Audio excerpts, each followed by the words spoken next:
မိမိတို့ရဲ့ဘဝတသက်တာမှာမှတ်တမ်းတင်လောက်တဲ့ကုသိုလ်စိတ်ကလေးတွေကိုမွေးမြူတဲ့နေ့တနည်းအားဖြင့်ပြောရင်မေ့ပြောက်လို့မရသောကုသိုလ်စိတ်တွေတရားအလုံးပိတ်လို့ခြင်းဒါကြောင့်ယနေ့ယခုမိမိတို့ကုသိုလ်လေးတွေကိုရင်ဝယ်ပိုက်ပြီးတော့ဘုရားရှင်တော်မြတ်ဘုရားဆုံးမတော်မူခဲ့တဲ့တရားတော်ပေါ်မှာအာယုံလေးစူးစိုက်ပြီးနှလုံးသွင်းအားထုတ်ဖို့တရားအားထုတ်တဲ့ပုဂ္ဂိုလ်ဟာသိတဲ့သိထိုက်တဲ့တရားပြင်သိပြင်ထိုက်တဲ့တရားအမှားတွေနဲ့ရင်ဆိုင်လာတဲ့ခါမှာအဲ့ဒီမှားယွင်းတဲ့မေတ္တာဖို့တာအာယုံများတို့ကိုဖြစ်စည်းနိုင်ဖို့လိုအပ်တယ်အဲ့တော့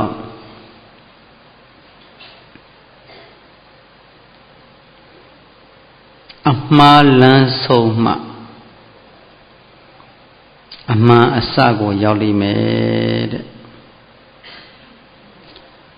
အဲ့တော့ဘုန်းကြီးတို့ဒီတရားကိုမြတ်စွာဘုရားရှင်တတ္တမပฏิပတ်ရူပကသုတ်တံကိုရှေခံထားပြီးတော့အရှင်မာကတ္တပကိုဟောပေးခဲ့တဲ့တရား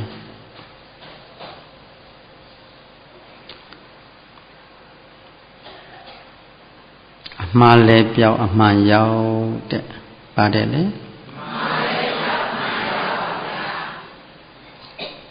အမှားဆိုတာမရှိဘူးလားရှိလားအမှန်ဆိုတာလည်းရှိတာပေါ့အမှားနဲ့အမှန်ကတော့ဒါဒွန်သဘောရှိတယ်ဆန့်ကျင်ဘက်တွေပေါ့အမှားများလာရင်အမှန်ပျောက်သွားတော့တာပဲမှန်ပျောက်တော့တာပဲအမှန်များသွားရင်လည်းအမှားကပျောက်တော့တာပဲပြီးတော့မိတိလုတ်ကိုလှုပ်လို့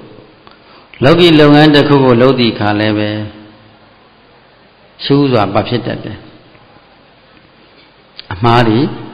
ဝင်တတ်တယ်လောက်ရကလေးတွေမှားယွင်းတဲ့လောက်ရကလေးတွေလုံးမိတတ်တယ်သို့တော့တတိတိမ်စီတတိထားပြီးတော့ပြန်ပြင်လို့ရတော့အမှားရှိတာကိုပြင်လို့ရတော့အမှားနဲ့ပြင်လို့မရတဲ့အမှားရှိတယ်လေပြင်လို့မရတဲ့အမှားဆိုတော့လုံသွားပြီပေါ့လောင်ကျွမ်းသွားတဲ့အမှားကိုဘယ်တော့မှပြင်လို့မရတော့ဘူးမလောင်ကျွမ်းသေးတဲ့အမှားလေးကိုရှင်းရှင်းပြပြင်လို့ရတယ်မှားရင်လည်းမှားမှန်သိအောင်ကိုသိဖို့လိုအပ်တယ်ဒါအနန္တရတုတ်မှာရှင်သာရိပုတ္တရာရှင်မောက္ကလံနှစ်ပါးမိန့်တော်မူခဲ့တဲ့စကားလုံးလေးငါရှင်မောက္ကလံမှားတာကိုမှန်မှန်သိတဲ့ပုဂ္ဂိုလ်နဲ့မှားနေပါလေမှန်မှန်မသိတဲ့ပုဂ္ဂိုလ်နှမျိုးရှိတယ်ဘယ်ပုဂ္ဂိုလ်ဒီအမျက်ဆုံးရုပ်ဆုံးလို့ခေါ်တယ်လေလို့မေးရှိ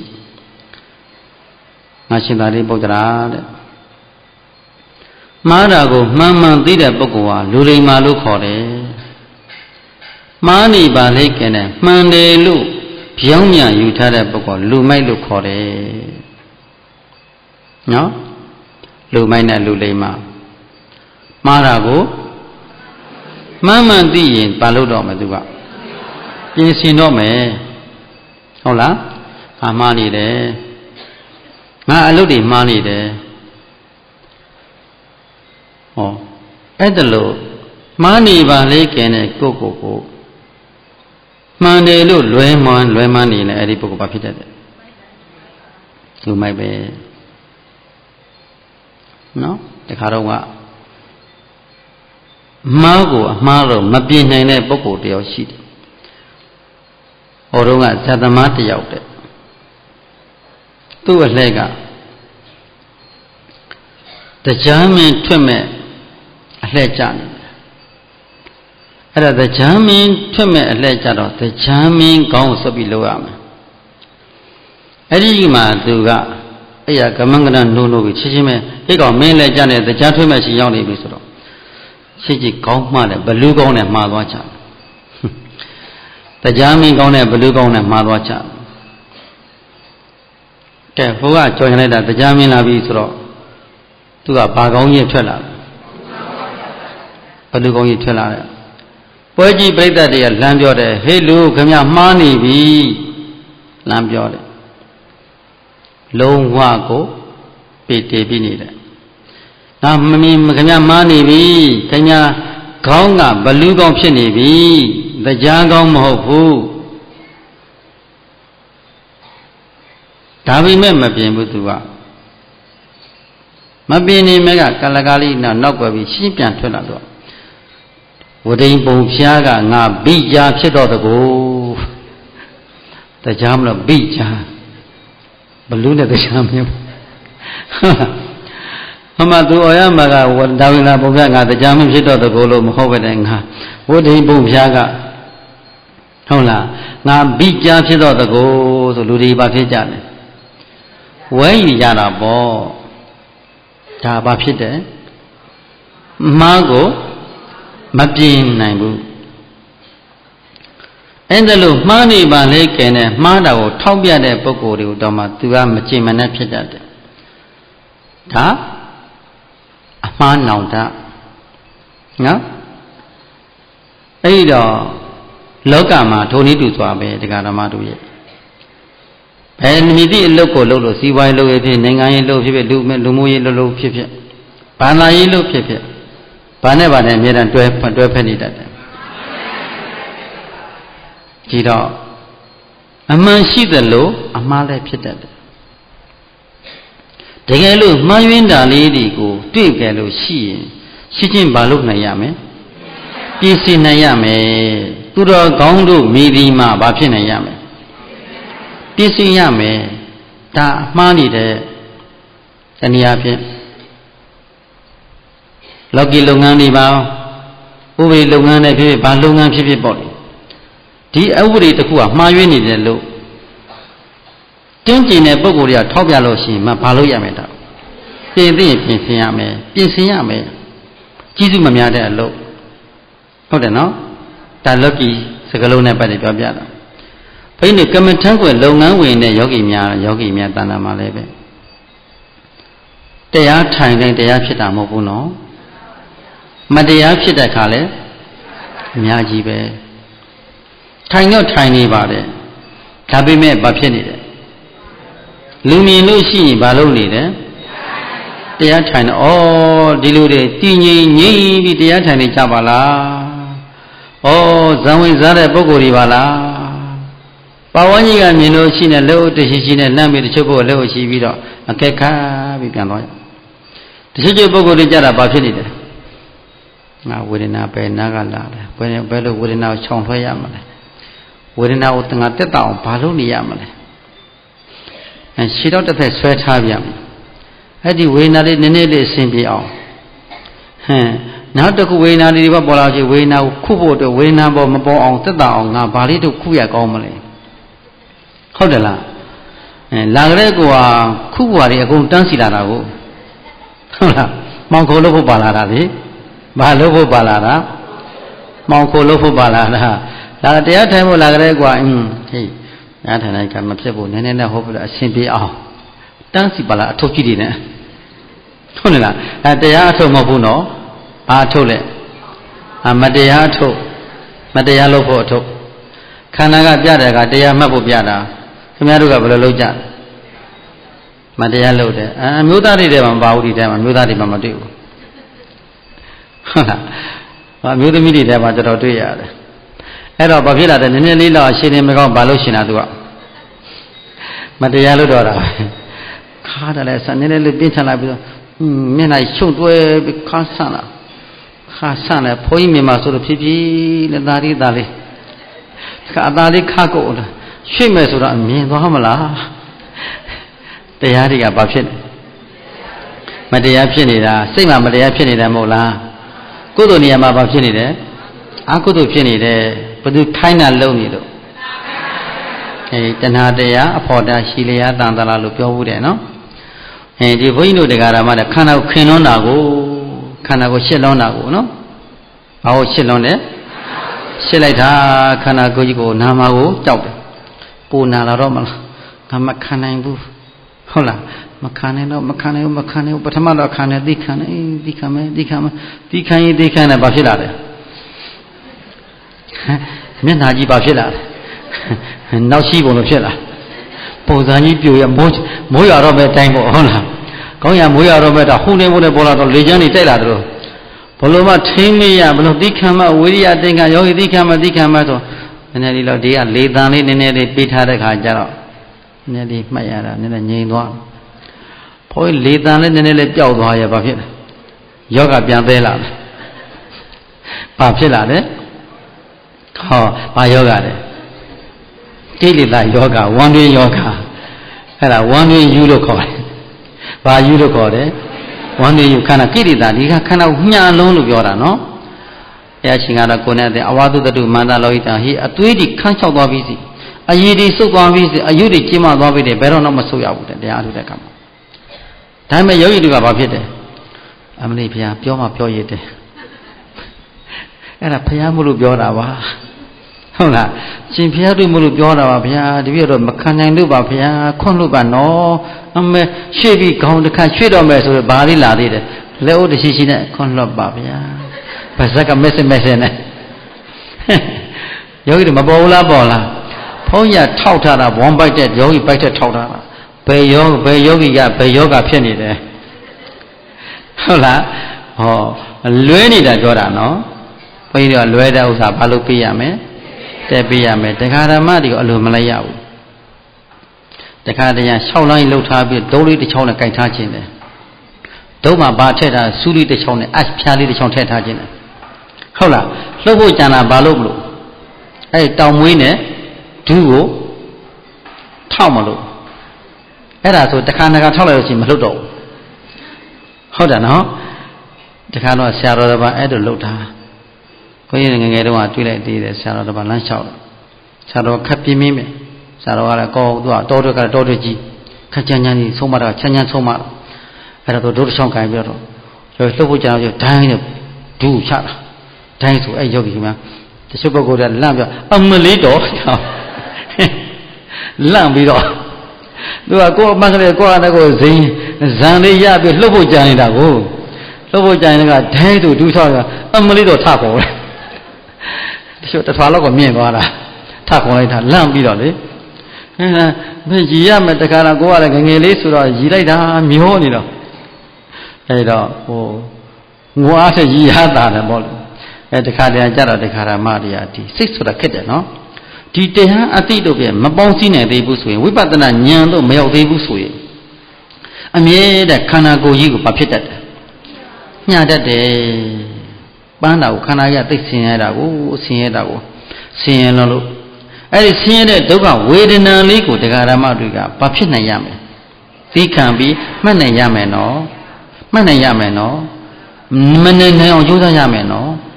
အဲ့ဒါလို့ကြိုးစားလို့နိုင်နေလာပြီလို့ဝေဒနာကိုနိုင်သွားပြီဆိုရင်ယောဂီတဏ္ဍာမှာဝိပဿနာအာယုန်လေးပေါ်သွားလိမ့်မယ်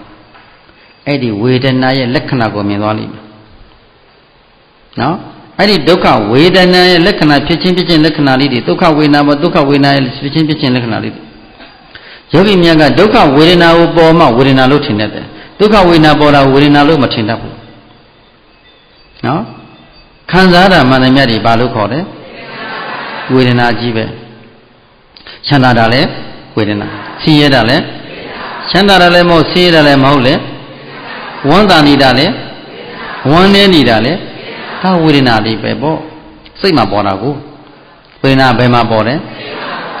စိတ်မှာပေါ်တဲ့နာမ်မှာပေါ်တာနော်နန္တမရိမှာကြည့်ပါလား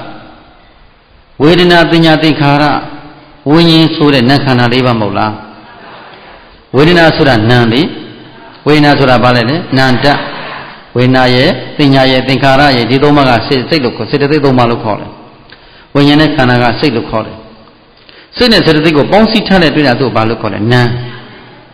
ဟုတ်တယ်နော်အဲ့ဒီနမတိနာအာယုကိုအာရမဏစိတ်တိအထောဆိုတဲ့အာယုကိုညှက်ကိုင်းတဲ့အာရုံကိုကြံစီတွေးတော့တတ်တယ် အာယုစီကိုအမြင့်ပိုင်းညှို့တိုင်းနေတဲ့သဘောကိုဘာလို့ခေါ်ပါလိနန္တရားဆင်းရဲတဲ့အာယုပေါ်မှာကန့်ညီပြီးတော့တခါတည်းရန်ဒုက္ခဝေဒနာကိုဒေါသနဲ့ပေါင်းနေတတ်တယ်ဒုက္ခဝေဒနာကိုလောဘနဲ့ပေါင်းနေတတ်တယ်ဥပ္ပကဝေဒနာကိုမောဟနဲ့ပေါင်းနေတတ်တယ်တဲ့ဝေဒနာနဲ့တဏှာနဲ့ဖော်လို့လို့မယ်ဝေဒနာနဲ့ဒေါသနဲ့ဖော်လို့မယ်ဝေဒနာနဲ့မောဟနဲ့ဖော်လို့နေမယ်ဆိုလို့ရှိရင်ပရိစ္ဆေသမုပ္ပါဒ်ကရက်နေမှလားလဲနေမှလားလဲနေတယ်နော်လဲလန်းရောက်တယ်နော်အဲ့ဒီတော့ယောဂီပုဂ္ဂိုလ်ကဒီလိုပေါ်နေတာလေဩငါဝေဒနာပေါ်တယ်ပေါ်တဲ့သဘောပေါ်မှာဒါခံစားမှုပေါ်နေပါလားဒါအရှိတရားလားမရှိတရားလားကိုယ်ညာဆက်လိုက်အဲ့ဒီပေါ်တဲ့နေရာလေးကိုထောက်ပြီးတော့ကြည့်လိုက်အဲ့ဒီထင်ရှားဆုံးပေါ်မှာတတိလေးကပ်ပြီးတော့ကြည့်လိုက်များများပေါ်နေတယ်ဘယ်နာကပို့ပြီးထင်ရှားနေပါလိပေါ်တာလေးက2နေရာ3နေရာပေါ်များများပေါ်တဲ့နေရာကိုစိတ်ကုန်ညှို့လိုက်2နေရာ3 4နေရာပေါ်လို့ရှိရင်ဟာခါလဲကောက်ခါကလည်းနာဝမ်းပကလည်းအောက်ဒူရီကလည်းနာပေါင်ကလည်းကျင်းအဲ့ဒါလို့ခြေတော့တဲ့ကျင်းထုံကျင်းပြီးမျိုးစုံ3 4ပုံ4 5ခုလောက်ပေါ်လို့ရှိရင်ယောဂီပုဂ္ဂိုလ်ရွေးရတယ်နော်ရှုွက်ရွေးရမယ်ဘယ်နာကပေါ်နေပါလိအဲ့ဒီခါစိတ်ကိုဘယ်နေရာမှမထားပဲနဲ့ခြုံပြီးတော့ကြည့်ရတယ်အစ္ဆဒကမ္မဋ္ဌာန်းပဲခြုံကြည့်ရတယ်ဘယ်နာကများများပေါ်နေပါလိဘယ်နာကများများထင်ရှားနေပါလိအထင်ရှားဆုံးနေရာကိုစိတ်ကိုလှမ်းညှက်လိုက်ဩဒီနေရာပေါ်ထင်ရှားနေပါနောက်ကြံရှိတာလဲလို့ရှိတော့ဥပ္ပကထားလိုက်အဲ့ဒီပေါ်တဲ့နေရာလေးကိုစိုက်ကြည့်စိတ်ကိုစုပြီးတော့စိုက်ကြည့်စိတ်ကိုစုပြီးတော့အကက်ကစိုက်ကြည့်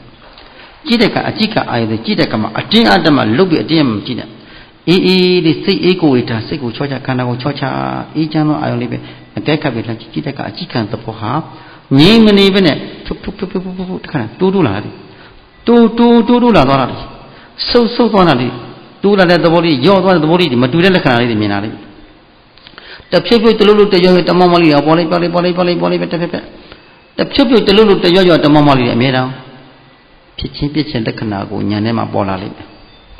အဲ့ဒီဝေဒနာကိုမသိပါဘဲနဲ့ဘာကိုတွေ့ရမလဲဖြစ်တာနဲ့ပြက်တာကိုတွေ့ရမယ်ဘာနဲ့ပါတွေ့ရမလဲနာတာကိုတွေ့ရမှာလားဖြစ်ချင်းပြည့်ချင်းကိုတွေ့ရမှာလားပြောင်းလဲမှုသဘောပေါ့ပြောင်းလဲမှုသဘောပေါ့ရွေ့ချမှုသဘောလေးရွေ့ချတဲ့သဘောလေးတိုးလာတာပထမညီနဲ့တိုးလာတတိတိုးသွားတာသဘောဟာအဟောင်းနေရချုပ်ကြံပြီးတော့အသက်တွေအစားထိုးရောက်နေတာရော့သွားပြန်တော့အဟောင်းနေရချုပ်ပြီးတော့အစားထိုးပြီးအသက်တွေအစားထိုးရောက်နေအစားထိုးပြီးတော့ချုပ်ပြောင်းမှုလက္ခဏာလေးကိုညံကတွဲသိခံပြီးကြည့်နေရဆင်းရဲတဲ့ဝေဒနာလေးပေါ့အဲ့ဒီဆင်းရဲတဲ့ဝေဒနာရဲ့လက္ခဏာတစ်လေးကိုတကူချင်းတော့တခါတည်းဘယ်တော့မှမှတ်လို့မရတော့ပြင်းထန်လုံးလို့ရှိရင်မျက်စိလေးနည်းနည်းဖွင့်ပြီးမျက်စိဖွင့်တာအနည်းငယ်ဖွင့်ပြီးအဲ့ဒီဝေဒနာများဆုံးပေါ်တဲ့နေရာဆက်ကြည့်အကြည့်ခံသဘောဟာတတမတ်တန်းနေသလားအတုံးကြီးလို့လားအခဲကြီးလို့လားတရတ္တနံကြီးလားရွေးချားနေသလားဆိုတာစစ်ပြီးစိတ်ချစ်ကြည့်ဇွဲတင်ပြီးကြည့်သိခံပဲကြည့်အကြည့်ခံအာယုဟာတတမတ်တဲ့မဟုတ်ပဲနဲ့တခုချင်းပေါ်တခုပေါ့တခုပဲတဖြုတ်တလို့အောင်ဖြစ်လိုက်တစ်ဖြက်အဖြစ်ပြည့်စည်တဲ့လက္ခဏာလေးကိုညာနဲ့မှာတွေ့သွားပြီ၄-၅ချက်လောက်တွေ့ရင်ပို့တွေ့တာတော့တွေ့ပြီဆိုပြီးတော့လောဘမကြည့်လိုက်နဲ့ငါဖြစ်ကိုတွေ့ပြီဆိုပြီးတော့လောဘကြည့်လိုက်လို့ချင်းရေမောပြီးတော့မှတ်ကွက်တွေပြောက်သွားမယ်တရားဆိုတာယောဂီများရဲ့လုံလည်းမရှိရရှာလည်းမရှိရအောင်လည်းမထားရရိုးရိုးလေးမှတ်ရတယ်ရိုးရိုးအေးချမ်းလေးထားရခန္ဓာဖြစ်ချင်းကိုတွေ့ပြီဆိုရင်အဲ့ဒီတွေ့လိုက်ပြီဆိုရင်တွေ့ပြီစိတ်ကိုချောချတာစိတ်ကိုအေးလေးထားစိတ်ကိုချင်းတန်းလေးထားစိတ်မတင်လိုက်နဲ့ဟာငါမှတ်ကြည့်ကောင်းလာပြီငါမှတ်ကွက်ဒီအားကောင်းလာပြီဆိုပြီးတော့ဝိရိယမှတ်ခြင်းနဲ့ဇောတိမများစီနဲ့တရားတွေမတက်သွားစီနဲ့အဲ့တော့ဇောတိတက်သွားလို့ရှိရင်မှတ်ကွက်တွေပျောက်သွားတယ်ဟာပျောက်သွားပဲရေမောခဏရေမောနေတတ်တယ်အဲ့ဒါဒီမှတ်ကွက်တွေလွဲနေလို့ယောဂီပုဂ္ဂိုလ်ကခန္ဓာမှတ်ကွက်ပုံမှာကဲခတ်ပြီးကြည့်သင်္ချာမှုပေါ့အဲ့လိုမှတ်ကွက်လေးခန္ဓာဖြစ်ချင်းလက္ခဏာလေးကိုဘာစုဘာမှမတွေ့တော့မှခန္ဓာတစ်ခုလုံးပျောက်ပြီးတော့မှတ်စီရလေးတစ်ခုပေါ်မှာမှတ်နေတာလေးလှမ်းကြည့်ထင်ရှားမှုကဲခတ်ကြည့်လိုက်တဲ့ခမ်းမနမိတ်တွေဝင်လာတဲ့ခန္ဓာဖြတ်ဆက်လက်တယ်လို့ရောင်ကြီးထွန်းပြတယ်လို့လင်းပြီးလာတယ်ဟောလင်းကနေဝင်းကနေခဏဖြတ်ဖြစ်သွားတယ်တကယ်လို့ဖြတ်ဖြစ်သွားတယ်လို့ဘာများဖြစ်နေပါလိတတိထားပေးရမယ်ဒါသည်မိမိဝိပဿနာဉာဏ်ဤ အစပိုင်းမှာဥရိယဘေယဉာဏ်ပိုင်းဆိုင်ရာမှာဖြစ်ဖြစ်ကိုမြင်မလာပြီဆိုရင်ခဏခဏဆိုသလိုပေါ်လာတတ်ဒါနမိတ်လို့ခေါ်တယ်ကမ္မထနမိတ်အဲ့ဒါအမှားတွေဒါကိုအထင်မကြီးနဲ့ဟာငါအယောင်လေးနေပေါ်နေရပြီဟာငါအယောင်လေးပေါ်တယ်ဘယ်တော့မတွေ့ဘူးအိုးလင်းနေနဲ့တိတ်ထိန်တာပဲငါဒါတရားလားမသိဘူးဒါနိဗ္ဗာန်လားမသိဘူးအထင်မကြီးနဲ့အထင်ကြီးလမ်းလွဲသွားပြီအဲ့ဒီပုဂ္ဂိုလ်ဒါနမိတ်တခါနဲ့မှိမ့်နဲ့မှတ်လို့ဒီဖြစ်ချင်းမြင်နေနေပြီဟာဖြစ်ချင်းမြင်နေကြိုက်နေတယ်ဝမ်းသာတဲ့စိတ်ပေါ်လာတယ်သိဝမ်းသာပြီးဝမ်းမြောက်ပြီးတလဲလဲဖြစ်လာတယ်အဲ့ဒါတတိပြန်တဲ့စိတ်ကိုပြန်ကြည့်ဝမ်းမသာစေနဲ့တရားအားထုတ်တဲ့အလုပ်ဆိုတာကတရားသမားဆိုတာဝမ်းသာတဲ့နောက်ကိုလည်းမလိုက်ရဝမ်းနေတဲ့နောက်ကိုလည်းမလိုက်ရခါတရားစိတ်ထဲမှာမှတ်လို့ကမှတ်တွေ့ကောင်းရင်ဟင်းကနေဟာကနေဖြစ်ပြီးတော့ဝမ်းနေလာတယ်ဆက်တက်လာတယ်လဲဖြစ်လာတယ်လဲဖြစ်ပြီးတော့ငိုကြည့်တဲ့စိတ်တွေများလာတယ်လဲဖြစ်ပြီးတော့ချိုက်တက်လာတဲ့ငိုကြည့်တဲ့စိတ်တွေအဲ့ဒီကတတိထားလမ်းလွဲနေပြီသတိပြန်တာစိတ်ကိုရှေ့စိတ်ကိုနောက်စိတ်ပြန်ကြည့်အောင်အမှတ်တွေလွဲနေပါလားပြန်ကြည့်လိုက်ပြန်ကိုဖြစ်ကိုပြန်ကောက်အဲ့ဒီအာယုအိတောင်းလဲမို့လက္ခဏာပြန်ကြည့်အေးစိတ်ကိုချောချခဏချောချစိတ်မှာဒေါသစိတ်ကပ်လို့ဝမ်းနေနေတာကိတာကပ်လို့ဝမ်းနေနေတာအကုသိုလ်ကပ်လို့ဝမ်းနေဖြစ်နေတာအလောဝမ်းသာနေတာလည်းပဲကိတာလောဘကပ်နေပြီဝမ်းနေစရာပေါ်လာလို့ရှိနေပဲဒေါသဖြစ်နေပြီအဲ့တော့ကိတာအာယုကပ်တဲ့ယောဂီပုဂ္ဂိုလ်ကမငြိမ်တော့ဘူးပုံစံတွေပြောင်းလဲလာတတ်တယ်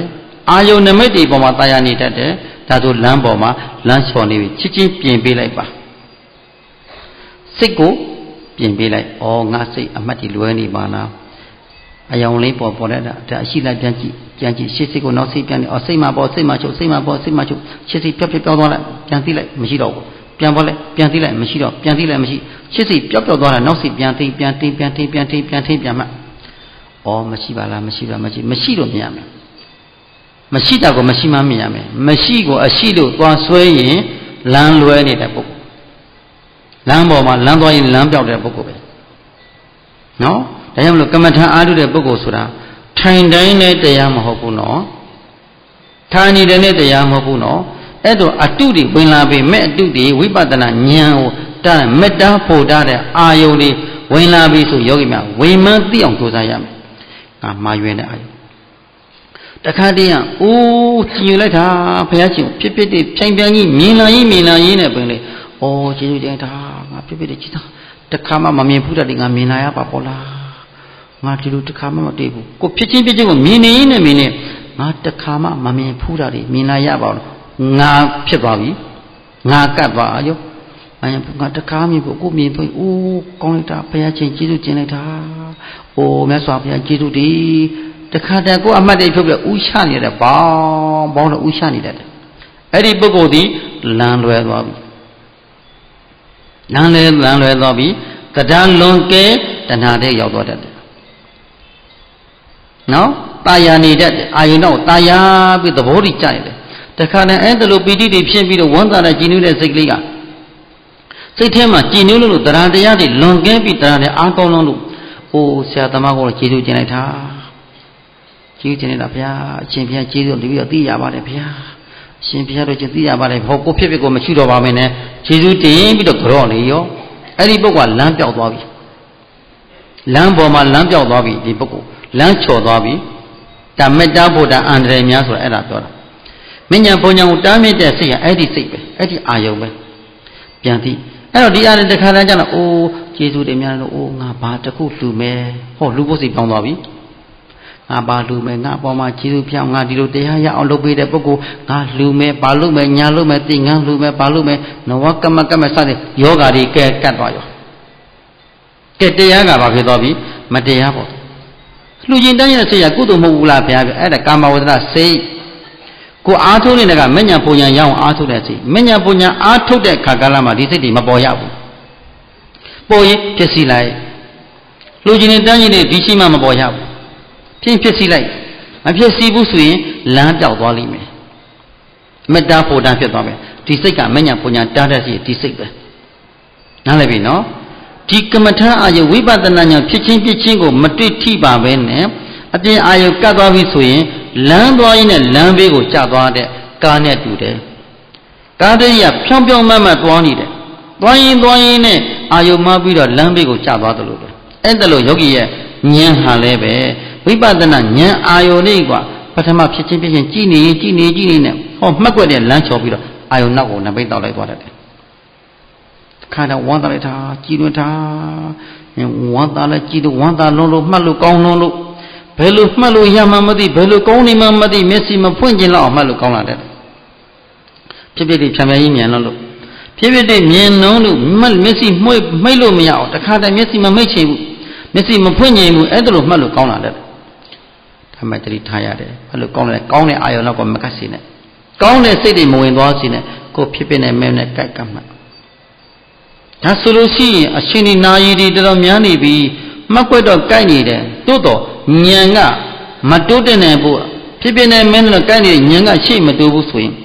အရိယာဘုရပ်ပြီးတော့လည်းမှတ်လိုက်ရမယ်။ဒါမှမဟုတ်စဉ်းကျင်တယ်လည်းမှတ်လိုက်ရတယ်။အဲ့ဒါလိုအရိယာဘုပြုပြင်ပြီးတော့မှမှတ်လိုက်လို့ရှိရင်ဉာဏ်ကရွှင်လန်းပြီးတော့တိုးတက်သွားမယ်။တိုးတက်သွားမယ်။အဲ့တော့ယောဂီပုဂ္ဂိုလ်ဟာမှတ်လို့ကောင်းလို့လည်းပဲကိုယ့်ကိုယ်အထင်မကြီးနဲ့မตายနဲ့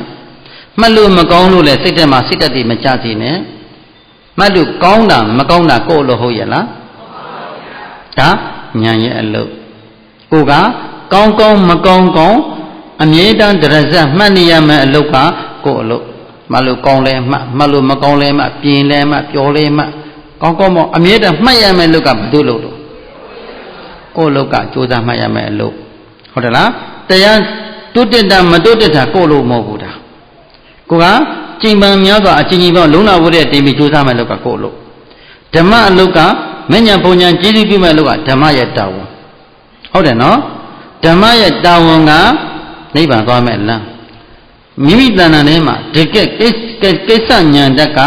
ကိုယ့်ရဲ့ယောဂီရဲ့အလုပ်သစ္စာဉာဏ်ဖြစ်ဖို့ကဆရာသမားရဲ့အလုပ်အဲ့ဒီတော့ခန္ဓာယောဂီပုဂ္ဂိုလ်ဟာမှတ်ွက်တွေအာကောင်းပြီးပြန်လာတဲ့အခါတခါတည်းအိုးတတိတိမြဲလိုက်တာဘယ်လိုမြဲမတတိတိကောင်းလိုက်တာအိုးတတိကောင်းစိတ်ထုတ်ဖို့မကြံသိလိုက်ပြီစိတ်ထုတ်ဖို့ကြံသိလေဟာစိတ်ပိုင်းဆိုင်ရာကိုအမြဲတမ်းတတိထားမှတ်လို့ရလာတဲ့အခါမှာယောဂီဘယ်လိုဖြစ်သွားတတ်ဟာငါအရင်တော့ကစိတ်ထွက်တာအကြာကြီးထွက်ပြီးတော့မှသိတာအခုစိတ်ကူးဖို့ကြံသိနေပါလားငါတဲဟုတ်ပါလားငါတတိတိမြဲလိုက်တာတတိတိအာကောင်းတာငါတရားတွေရလာပြီချင်းတယ်ဟောငါတရားတွေတိုးတက်သွားပြီငါတရားတွေရသွားဗလားမသိဘူးဆိုပြီးတော့ကိုအထင်ကြီးသွားတတ်တယ်အဓိမာနဖြစ်သွားတတ်တယ်မရဘဲနဲ့ရတဲ့ရောင်ရောင်အထင်လွဲသွားတတ်တယ်လမ်းပေါ်မှာလမ်းချော်သွားပြီလမ်းစတော့သွားပြီရှင်းပြီနော်ယောဂီပုဂ္ဂိုလ်ကတခါတော့ဝရိယတွေကောင်းလိုက်တာဟိုတော့ဝရိယတွေတင်ပြီးမှတ်ရတာမနဲ့ကိုတင်မှတ်ရတာဟောမှတ်ွက်တွေအားကောင်းလားဖြစ်ဖြစ်တွေဖြည်းဖြည်းမြင်လာပြီဆိုဝရိယသိကောင်းတာဝရိယကောင်းလွန်းလို့ကိုအထင်ကြောင်ကြီးသွားတတ်တယ်ဟာဟိုတော့ဝရိယတင်လို့မတက်ဘူးအကုန်ဝရိယတင်စားမလို့ပဲချစ်စားအလိုလိုဖြစ်နေတယ်မှန်အကုန်လုံးဖြစ်တွေကမြင်နေပြီးသားဖြစ်နေပါလားငါအရင်တော့ကမြင်ဖို့အတွက်ဒီဖြစ်ချင်းပြမြင်ဖို့တော်တော်ကြိုးစားလိုက်ရတာတော်တော်ကအာယုံစိုက်ရတာတော်တော်ပင်ပန်းယူပြီးအားထုတ်ရတယ်အခုပင်ပန်းနဲ့အားထုတ်စရာမလိုပဲနဲ့အလိုလိုအော်တိုမက်တစ်သူ့အတူတကူလုံးဖြစ်နဲ့မြင်နေပါမမှတ်ပဲနဲ့မြင်နေပါလားငါသိအားမဆက်ရပဲနဲ့မြင်နေပါလားဟာဒါတရားအောစရာပဲဟောကိုဖြစ်ချင်းလက္ခဏာလေးကိုမမှတ်တော့ပါပဲမတွေ့ထိပဲနဲ့ဖြစ်ချင်းသဘောလက္ခဏာကိုဉာဏ်နဲ့ညှို့ကမ်းပြီးမတွေ့ထိပဲနဲ့ဟောငါမှတ်လို့သိကောင်းသွားပါလားလို့ငါအထင်လွဲသွားတယ်ကိရိတာတွေကမတိမနာဖက်ကနေကိရိတာတွေကတိမ်မွေးတော့ကိရိတာတွေကဝင်သွားတတ်တယ်ယောဂီများရဲ့အနုတ္တရာလို့ခေါ်တယ်နော်ဘာလို့ခေါ်ပါလိဒိဋ္ဌာနုတ္တိယလေးကဒိဋ္ဌိတီငါမှတ်လို့ကောင်းသွားပြီငါတွေ့သွားပြီထင်တယ်လို့ငါအဖြစ်နဲ့ဒိဋ္ဌာနုတ္တိယကမတိမတာလေးတင်းငုံနဲ့ဝင်သွားပြီညာဝင်နေတဲ့အခါမှာယောဂီပုဂ္ဂိုလ်ကမသိလားသူဝင်မှမသိတယ်တော်တော်လေးကြာတော့မှဟာငါဖြစ်ဒီမမှတ်ပဲအချိန်ကြီးအများကြီးကုန်သွားပါလားကုန်သွားအချိန်ကုန်သွားအဲ့ဒီကယောဂီတို့အချိန်စေပါပြီဆိုရင်ကောင်းလိုက်တာဘာနဲ့ကောင်းလိုက်တာစိတ်ကူးပြီးတော့အာယုံယူပြီးတော့ငါတဏှာကြီးထိုင်ကောင်းလိုက်တာဘာတွေကောင်းလိုက်တာဘုရားဘယ်လိုကောင်းလဲကောင်းပါတယ်ဘုရားဒါပဲရှိတယ်လေဘယ်လိုကောင်းလဲယောဂီတော့ကောင်းပါတယ်ဘုရား ဟုတ်တယ်လားမှတ်လို့ကောင်းလို့အိုရှင်ဘုရားရဲ့မှတ်လို့ကောင်းကောင်းတယ်အဲ့ဒါကြည့်ပြီးတော့သဘောတည်းကြားပြီးကောင်းလိုက်တာဗျာကောင်းလိုက်တာဘုရားပဲကြည့်တယ်အဲ့ဒီဟာစိတ်ကလေးကဘာဖြစ်ဘသူကတ်သွားပြီအနုတ္တယတတ်ဟုတ်တယ်နော်ဒိဋ္ဌနုတ္တယတက်ကလေးဒီအနုတ္တယလေးကစိတ်ဆင်းထဲမှာကိန်းနေတဲ့တွေ့တာကြောင့်မညာပုံညာတားမြဲတဲ့စိတ်ဖြစ်နေပြီမတန်းဖို့တာစိတ်တွေကက်ကနေပြီယောဂီများရဲ့ဒါဆိုယောဂီကသတိမထားရဘူးလားတရားအားထုတ်တဲ့ပုဂ္ဂိုလ်ဝမ်းသာစရာနောက်ကိုလည်းမလိုက်ဝမ်းနေစရာနောက်ကိုလည်းဘယ်လိုအစင်ပုံတရာနီနမိတ်ဒီပုံမိဒီမိချုံထုံထားသလိုပြတခါတည်းလူတယောက်ကလည်းဓာမိထုံထားသလိုလိုမျက်နှာကွက်တက်အဲ့ဒါလိုလင်းပြီးပေါ်လာတဲ့ဟာနမိတ်ဒီဝင်းနေဝင်တခါနာအာတုပါကြီးလိုလိုအယူစုလိုလိုပုံတရာကြီးလိုလိုဘုရားတစ်ပါးကြွသွားသလိုလိုယဟန်တစ်ပါးကြွသွားသလိုလိုဟာရှင်နာကနတ်တီလာပြီးကိုယ်စကားတွေပြောနေသလိုလိုကိုယ်အနားမှာလူတွေတထိုင်နေလို့နတ်တီကလာထိုင်သလားမသိဘူးစသည်အပြင်ယောဂတွေကဖြစ်သွားတယ်ယောဂီကဘာဖြစ်သွားတယ်ယောဂီကဘာဖြစ်တတ်တယ်ယောဂကတ်သွားတတ်တယ်နားလည်ပြီနော်ယောဂီကယောဂကတ်ဖို့လွယ်တယ်နော်ဘာယောဂလဲအမှားယောဂအနုတ္တယယောဂတွေအဲ့ဒီအနုတ္တယတက်ကလေးတွေဒကာရမတွေတိမ်မွေ့သောအာယုန်လေးတွေဝင်လာလို့ရှိရင်ဘာဖြစ်ပါလို့ရမလဲတတိထားကိုယ့်ရဲ့ဖြစ်ကိုပြန်ကောက်တတိဝိရိယဉာဏ်အချုပ်ဉာဏ်သုံးပါးကိုအမြဲတမ်းကြိုက်တာတမ္မာတတိဆိုတဲ့အမှတ်တတိလေးလက်သွားလိုက်တဲ့တွေ့တာကြောင့်တတိဝိရိယဉာဏ်ဤဟူသောအချုပ်ဉာဏ်သုံးပါးကလွဲချော်သွားလို့သူကပမာဒဖြစ်သွားလို့မှတ်ကွက်တွေလွဲချော်သွားတာပဲနားလည်ပြီနော်ဒါဆိုရှိန်သားကြိုက်ကလေးမှတ်တိုင်းမှာပေါ်လာတဲ့အာယုံကိုရှိန်သားကြိုက်ကလေးမှရိုးလေးမှမလောလိုက်နဲ့လောဘမကြီးနဲ့ဗျာများမနေစီနဲ့ဟာမှတ်စရာတွေဟိုကမှတ်စီသားမှတ်ဘာမှတ်ရမသိရင်မောနေတတ်တယ်အဲ့ကလန်လွဲနေတတ်တယ်လန်လွဲနေပြောခဲ့ပြီးအထင်ရှားဆုံးနေရာကိုများပေါ်တဲ့နေရာကိုစိတ်ကညှို့ကန်ပြီးကြည့်လို့မှတ်ကွက်တွေကြိုက်လာပြီဆိုရင်ဟိုစိတ်ထဲမှာဝမ်းမသာနဲ့ဝမ်းလည်းမနေနဲ့ဝမ်းလည်းမသာနဲ့ဘယ်လိုနမိတ်ပေါ်ကောင်းတဲ့အာယုံမကောင်းတဲ့အာယုံပေါ်ကျင်းလို့စရာပေါ်ရည်စရာတစ်ခါနမိတ်တစ်ခုဝင်ပြီးတော့ရည်စရာပေါ်ပြီးတော့ရည်နေတတ်တယ်ဒီပုဂ္ဂိုလ်တွေတွေ့ဘူးတဲ့တရားမှန်တဲ့ခက်ရည်နေတယောက်တည်းဘာဖြစ်လို့နမိတ်တွေဝင်နေတာကိုနမိတ်အောင်တဲ့သဘောတွေကြားပြီးရည်နေတယ်တခါတည်းကြလို့ကြီးအဲ့ဒီနမိတ်တယောက်ကိုဒီတယောက်ကယောဂီတယောက်တခါတည်းရည်လွန်းလို့ယောဂီတယောက်ခေါ်ဆက်ရယောဂီဘာဖြစ်တာလဲယောဂီဘာယောဂတိကတ်သွားတယ်လဲဘုံပြတပြည့်တရားမှတ်လို့ရှိရင်လူတယောက်ကအနတ်မှာကပြနေတယ်ဗျာအကောင်လေးတယောက်ကပြနေတယ်အဲ့ဒါသူကပြသူကမှွေပြီးအမြင့်မှွေကနေတာကိုမြင်တယ်ရည်ကျင်လုံးလို့ပါဗျာဟောဒုက္ခကဲအရှိကိုအာယုကတ်တလားမရှိကိုအာယုကတ်တလားမရှိတဲ့ပညာအာယုကတ်လို့ချင်းလမ်းပေါ်မှာလမ်းချောနေတာပေါ့ဟုတ်တယ်လားစိတ်မှပေါ်တာစိတ်မပြန်ရှစ်စိတ်ကိုနောက်စိတ်ပြန်ကြည့်စိတ်ကိုပြန်ကြည့်မရှိဒါပဲပေါ်နေတဲ့ဒီနမိတ်တွေဝင်လို့ချင်းသူအာယုပြောင်းလိုက်သူမမှတ်နဲ့တော့စိတ်ကိုနှာသီးပြပြန်ကတ်လိုက်ဝင်နေထီးသီးပဲထူထီးပြန်ဒါမှမဟုတ်ဝမ်းဘက်ကိုထောက်မှလိုက်ပါကလေးဖောင်းနာလေးပေါ်လိုက်ဖြတ်ပြီးချုပ်ပေါက်သွားလိုက်ပိန်နာလေးပေါ်လိုက်ချုပ်ပေါက်သွားလိုက်ပေါင်းသီးပြပိန်သီးပြဖောင်းဖြစ်လိုက်ဖောင်းနာပိန်နာဖြစ်ချင်းကိုကြည့်ခါတဲ့ဟာရရကိုထောက်မှဟာရရတာချူစိတ်ချက်တဲ့ကြည့်ရင်ကဒေးတင်းရတဲ့ပေါ်လေးတခါဒင်းပေါ်လာတတ်တယ်သမာလေးကြည့်လို့ရင်တခါလိုတော့ကိုင်းနှုတ်တယ်လို့ဒင်းထင်ချလာတယ်စိတ်များနှိုးတယ်လို့တတိမိခန္ဓာကိုယ်တုံဟိပြီးပေါ်လာတတ်တယ်ဒါပေမဲ့ကြောင်ကြတယ်မစိုးရင်လည်းဒါခန္ဓာဤထင်ရှားမှုလေးကိုအမှတ်တမာတိကြည်လွန်းလို့မြင်လာတဲ့သဘောမှတ်ကွက်တွေအားကောင်းလို့မြင်လာတဲ့သဘောဟောသူသဘောသူဆောင်းနေပါပေါ်လာခန္ဓာရဲ့ကိစ္စသူကိစ္စဆောင်းနေပါပေါ်လာအဲ့ဒီထင်ရှားတတိကပ်ပဲစိတ်ကိုချောချခန္ဓာချောချအေးဒီမှရိုးလေးသာမှမလောလိုက်နဲ့ဟာငါရဖို့နေပြီဆိုလောဘကြည့်လို့ရှိရင်တရားကလမ်းလွဲတော့သွားတယ်တရားဆိုတာလောဘကြည့်လို့မရဘူးလောဘတကြီးနဲ့မှတ်လို့ရှိရင်တခါတရံကြတော့လောဘကြည့်လာပါပြီလေဝိရိယလွန်ခဲ့တော့မစားတော့ဘူးမတောက်တော့ဘူးအားတွေပျော်ပြီးနေမကောင်းဖြစ်ပြီးတော့လဲတော့လဲစိတ်ခန်းကြီးခဏပွေရတဲ့ယောဂီတွေရှိသေးတယ်လောဘကြည့်တဲ့ယောဂီတွေနော်တရားတွေလောဘကြည့်တာပေါ့ဒီငါတရားတော့မှယက်တိကညာလာပြီးငါတရားကလည်းမတွေ့သေးဘူးအာရကုံတော့ပဲငါတရားကလည်းမတွေ့သေးဘူးလောဘတွေရအောင်ဆိုပြီးအတင်းအားဓမ္မမစားတော့ဘူးမတောက်တော့ဘူးဖြစ်ရောကဲယောဂကဖြစ်သွားပြီအဲ့တော့ယောဂီကယောဂသဲသွားလို့ရှိရင်လမ်းပေါ်မှာလမ်းဆော်သွားပြီနော်တရားအားထုတ်တဲ့ပုဂ္ဂိုလ်ဆိုတာရိုးတာမှတ်ရမှန်လေးတိုင်းမှန်တသို့တော့မှတ်ကွက်တဲ့ကြိုက်ရင်အရိယာပုဂ္ဂိုလ်တစ်ချိန်ကနှစ်ချိန်သုံးချိန်မှတ်ကွက်မကြိုက်ရင် ရပ်ပြီးတော့မှတ်လိုက်အရိယာပုဂ္ဂိုလ်ပြင်ပေးရတခါတည်းအညောင်းတွေမိပြီးတော့နေမကောင်းဖြစ်သွားတတ်တယ်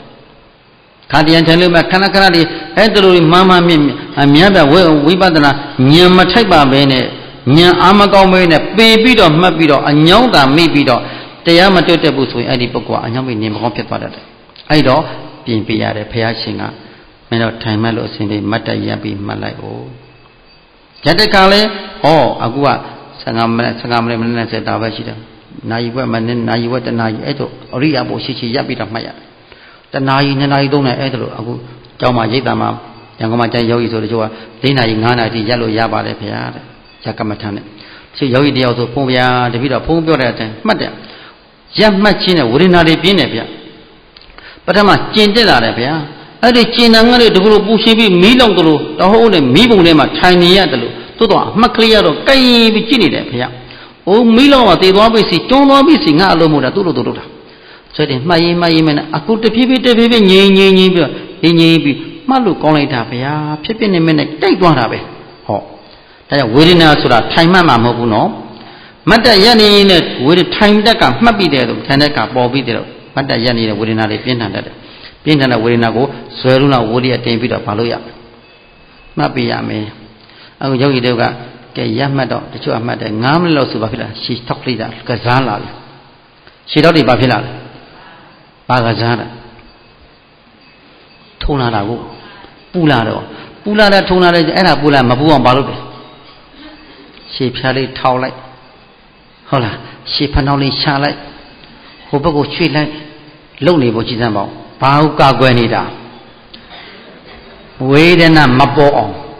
ဟုတ်လားတရားကိုဘာလုပ်နေတာမတရားလုပ်နေတာရှင်းရလားအဲ့တော့တရားပဲရမှာလဲယောဂီတို့ရဲ့တရားဆိုတာဒီခန္ဓာကိုတည်ငြိမ်အေးချမ်းသောအာယုံလေးပဲပါဠိပေါ်လာတဲ့အာယုံတက်ကိုမှတ်တဲ့အလို့ပေါ်လာပြီဆိုတာမှတ်เสียပေါ်နေတာဟုတ်တယ်လားဒါမှုတ်လွတ်ဖို့မှုတ်ရွှေ့ဖို့ပြောင်းဖို့တွေပေါ်လာတာမဟုတ်ဘူးမှတ်เสียပေါ်လာဒါကိုတရားတရားတင်ဝရိယတင်ပြီးတော့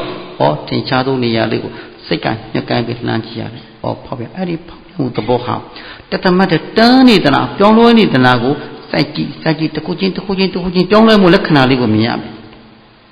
ဝေဒနာရဲ့ရွေးချမ်းမှုလက္ခဏာလေးကိုမြင်လာရမယ်တစ်စိမ့်နဲ့တစ်စိမ့်မတူတာယုံနဲ့မတူတစ်ခုချင်းတော့ကြစိုက်ကြည့်တဲ့ကျင်းနဲ့ကတော့အေးကနေတော့ကြကျင်းကနေတော့ကြပူကနေတော့ကြအောင့်ကနေတော့ကြဆူကနေဟာပြောင်းလဲနေတယ်ယောဂီများရဲ့ဝေဒနာတတစ်စိမ့်နဲ့တစ်စိမ့်မတူတာယုံနဲ့မတူတဲ့လက္ခဏာလေးကမတူတဲ့လက္ခဏာလေးကအနိစ္စလက္ခဏာတိတာလေးကညာအားလည်းပြီနော်ရှင်းရှင်းနဲ့မတူတဲ့လက္ခဏာလေးကဒုက္ခလက္ခဏာတိတာလေးကညာရှင်းပြီနော်အဲ့ဒီခန္ဓာရဲ့ပြောင်းလဲမှုလက္ခဏာလေးကိုဝေဒနာရဲ့ရွေးချမ်းမှုပြောင်းလဲမှုလက္ခဏာလေးကိုမြင်နေခဏပြောခဲ့ပြီးနမိတ်တွေဝင်လာတတ်တယ်ဝင်လာတဲ့နမိတ်ကိုတတိပြန်ထိဒါအရှိလားမရှိလားမရှိဘူးအရှိကယုံနာနှစ်ပါးသာရှိတယ်နားလည်ပြီနော်ယုတ်ကလည်းဖြစ်ပြီးပစ္စည်းမှုသဘောနာကလည်းဖြစ်ပြီးပစ္စည်းမှုသဘောဖြစ်သဘောပြစ်သဘောဒီခန္ဓာမှာအရှိခန္ဓာရှိကဖြစ်တယ်နဲ့ပြစ်တာလားရှိတယ်ဒါကပေါ်နေတယ်ဆိုရင်ဒါတရားမို့မတရားနမိတ်ကြီးပေါ်နေမတရားအတုပါကြီးပေါ်နေအတုပါနမိတ်ပေါ်နေဘယ်မှာပေါ်နေစိတ်မှာပေါ်တာစိတ်မှာရှုပ်နေတာပဲနားလည်ပြီနော်အယုဒုလိမြင်နေရတယ်ပြန်ကြည့်လိုက်မရှိဘူးအရှိမဟာလန့်သွားတတ်တယ်တခါတည်းဘာလဲမသိဆိုလန့်ပြီးတော့ကြောက်စီလိုပေါ်သွားတယ်ကြောက်တာဒီဘယ်မှာပေါ်တယ်စိတ်မှာပေါ်တယ်စိတ်ကိုပြန်ကြည့်နားလည်ပြီနော်အရှိကိုကြောက်တာလားမရှိကိုကြောက်တာလားကြောက်တဲ့စိတ်ဆိုတာတရားဓမ္မအာယုန်တစ်ခုဖက်ကနေပြုလို့ကြောက်စိပေါ်တဲ့ဒေါသစိပေါ်သွားပြီဒေါသစိတ်မှာဒေါသဖြစ်သွားပြီပြန်သိအရှိလားမရှိလားပြန်ကြည့်လိုက်မရှိဖြတ်သူတော့သွားလာမရနားလည်ပြီနော်စိတ်မှာချုပ်နေတာဉာဏ်ကြောက်တာတစ်မျိုးရှိတယ်ကိရိတာနဲ့ကြောက်တာတစ်မျိုးရှိတယ်ဒီခန္ဓာကိုယ်ကြီးခန္ဓာဒုက္ခကိုမြင်လို့ကိုဒုက္ခကလွတ်ထွက်ခြင်းလို့ကြောက်เสียကောင်းတဲ့ခန္ဓာကြီးရထားပါလားကြည်စံဘလူးတပည့်တွေစားတော့မယ်ဝါတော့မယ်လို့ဘလူးတပည့်နဲ့ရေဆိုင်နေရပြီတကယ်တော့ခန္ဓာကြောက်เสียကောင်းလိုက်တာငါနောက်ထပ်တစ်ပံဒီလိုရရင်ဒီလိုဒီတက်မဲ့ခံရအောင်ပါလားဒီတက်ကြီးလာတယ်ငါဒီဒုက္ခတွေများပါအောင်ပါလားလို့ခန္ဓာကိုနောက်ခန္ဓာရမှာကိုကြောက်တာကညာကြောက်တာအာယုန်နမိတ်ကိုမြင်လို့ကြောက်တာကကိရိတာနဲ့ကြောက်တာ အဲ့ဒီကိရိတာနဲ့ကြောက်ပြီးတော့ဒီနမိတ်တွေဝင်ပြီးဒီအာယုနောက်ကိုလိုက်သွားပြီဆိုရင်လမ်းချော်သွားပြီလမ်းချော်သွားပြီဒါကြောင့်မလို့ယောဂီပုဂ္ဂိုလ်ဒီမိမိတဏ္ဍာမှာအမှားနဲ့အမှန်ကိုဘာလို့ပေးရမလဲပြင်ပေးရမယ်ငါမှားနေပါလားဒါမှားကြီးပြီပြန်ပြင်လိုက်အရှိလားမရှိလားပြန်ကြည့်လိုက်ပြန်ကြည့်မရှိတာမြင်ရပထမအရှိပြန်ကြည့်လိုက်မရှိတာမြင်ရအရှိမှမရှိတာကိုမြင်မှဝိပဿနာနားလိုက်ပြီနော်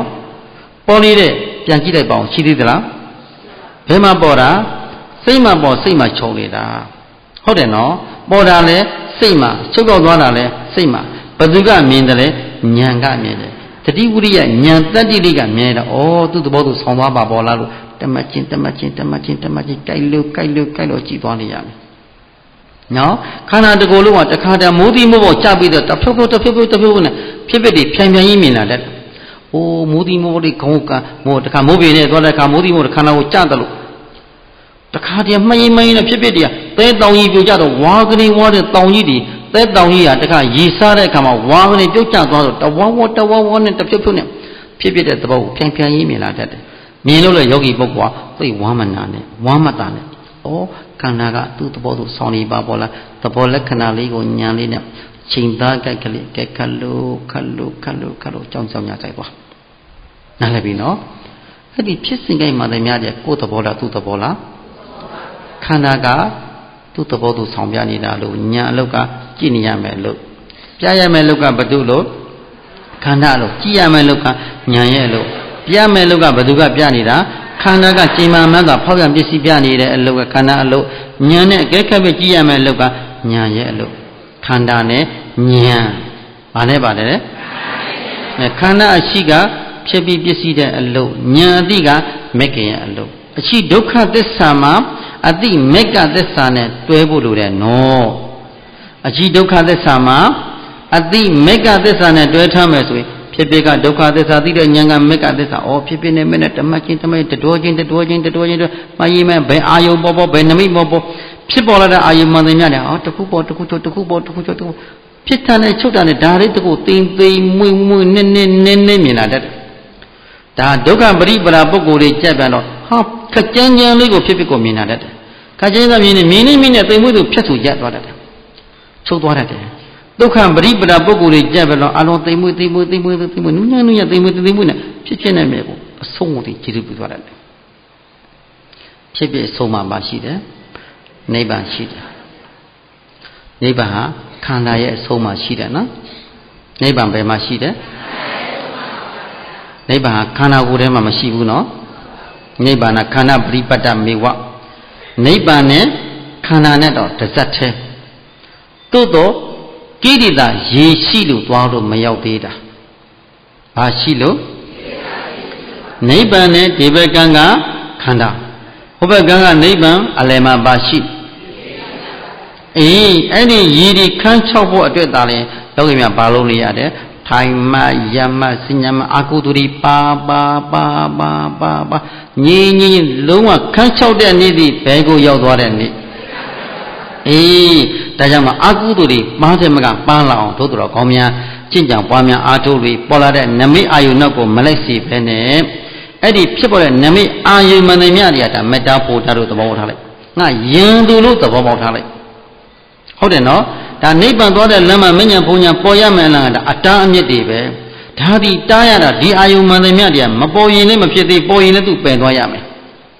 အလုံးပေါ်ရမယ်မို့တချို့တစ်ခုပေါ်သွားတတ်တယ်တခါတော့ဝမ်းသာကြည်လူပေါ်တခါခန္ဓာကိုပေါ့ပါပြီးမှတ်လို့သိကောင်းသွားတတ်တယ်မှတ်လို့ကောင်းလို့လည်းပဲအထင်ကြီးသွားတတ်တယ်မှတ်လို့မကောင်းတဲ့စိတ်တွေကျသွားတတ်တယ်ဒါကြောင့်မလို့ယောဂီပုဂ္ဂိုလ်ဒီစိတ်တက်လည်းမကျနဲ့ဝမ်းလည်းမသာစီပဲနဲ့ရိုးလေးအိန္ဒြေချိနဲ့မနိန္ဒြေဆိုတဲ့အိန္ဒြေကတန်ဝရတိလာတိုင်ပြီးတော့ကြိုးစားသွားမယ်ဆိုရင်ဤယုတ်ဤနဲ့ဤခန္ဓာကိုချိန်မှမဲ့တာပြပြပစ္စည်းတဲ့ဘာသစ္စာထင်ရှားပြီးကြည်နေတာလေးကသေတာကနောက်ခန္ဓာမလာတာကအဲ့ဒါလို့သစ္စာ၄ပါးတပြိုင်နက်ခန္ဓာကိုယ်ထဲမှာပေါ်လွင်သွားအောင်သစ္စာ၄ပါးတပြိုင်နက်ခန္ဓာကိုယ်ထဲမှာကိန်းသွားအောင်ကြိုးစားနိုင်ကြပါစေလို့မေတ္တာပို့ရေးကဲအရှင်သိပြီတော်ကြအောင်စို့တာဓုခေါ်လိုက်ကြ